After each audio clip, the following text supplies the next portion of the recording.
Alors aujourd'hui, on se penche sur un concept vraiment fascinant, la voie du monarque. C'est une exploration d'un cadre spirituel assez unique qui propose une perspective, disons, radicale sur notre existence et sur l'époque que nous vivons. D'entrée de jeu, le ton est donné. C'est direct, c'est puissant. L'idée, c'est que notre époque n'est pas une période comme les autres. C'est un véritable tournant, un point de bascule, avec des conséquences éternelles. Pour bien comprendre tout ça, on va suivre un chemin en 4 étapes.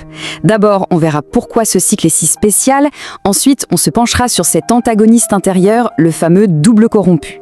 Puis, on explorera la voie de la libération, la naissance. Et enfin, on terminera sur le choix final, le choix du monarque. La question de fond, c'est vraiment celle-ci. Qu'est-ce qui se joue réellement en ce moment? Qu'est-ce qui rend cette fin de cycle si différente, si définitive par rapport à tout ce qui a précédé? Et voilà le premier élément de réponse. Il ne s'agit pas juste d'une fin de cycle habituelle comme il y en a eu plein. Non, là on parle d'un événement d'une rareté absolue. Un moment où les destins se scellent pour de bon. C'est une période qui est marquée par un événement cosmique majeur, qu'on nomme ici le Kourou. Il faut voir ça comme une sorte de grande réinitialisation. Et cette réinitialisation, elle provoque un anéantissement total et systématique à l'intérieur de ce qu'on appelle le tombeau, qui est en fait une métaphore pour notre réalité limitée. Bon, maintenant qu'on a posé le décor, passons au conflit central. C'est ici qu'on aborde la première de nos grandes questions. Qu'est-ce que c'est exactement ce double corrompu et surtout comment fait-il pour nous empêcher d'avancer?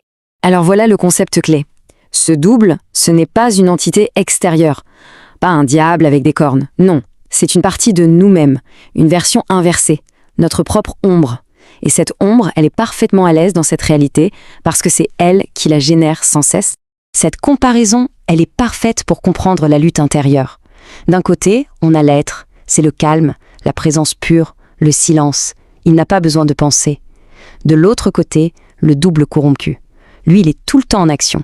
Il génère le bruit constant des pensées et des émotions. Et c'est ce bruit qui crée l'illusion dans laquelle on vit.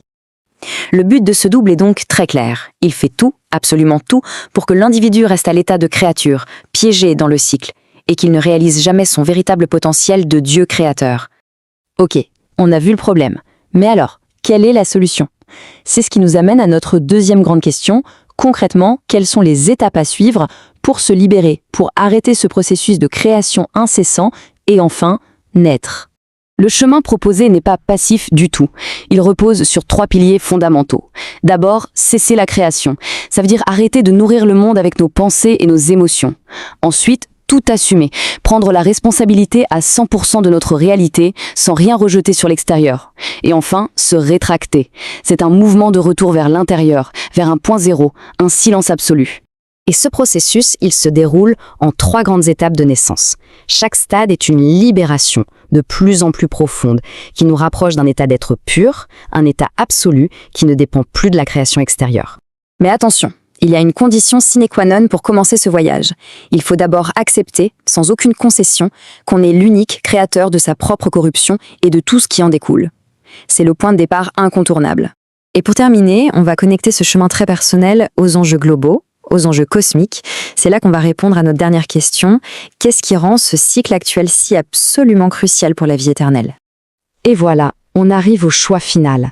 Et dans ce cycle précis, il n'y a pas de zone grise, pas de demi-mesure. Il y a 2 issues possibles, et elles sont radicalement, éternellement opposées. D'un côté, l'anéantissement, de l'autre, la vie éternelle. Cette phrase est particulièrement forte, je trouve. Elle est crue, mais elle résume bien la perspective. Le destin par défaut, en quelque sorte, c'est de rester dans la corruption. Mais il existerait une porte de sortie, une possibilité, même infime, de tout transcender. On a donc exploré le problème, le processus et les enjeux. La question qui reste, et qui est posée par toute cette philosophie, n'est pas une question à laquelle on peut répondre avec sa tête. C'est une question qui s'adresse au plus profond de l'être. Face à une telle alternative, quel choix finit par s'imposer de lui-même ?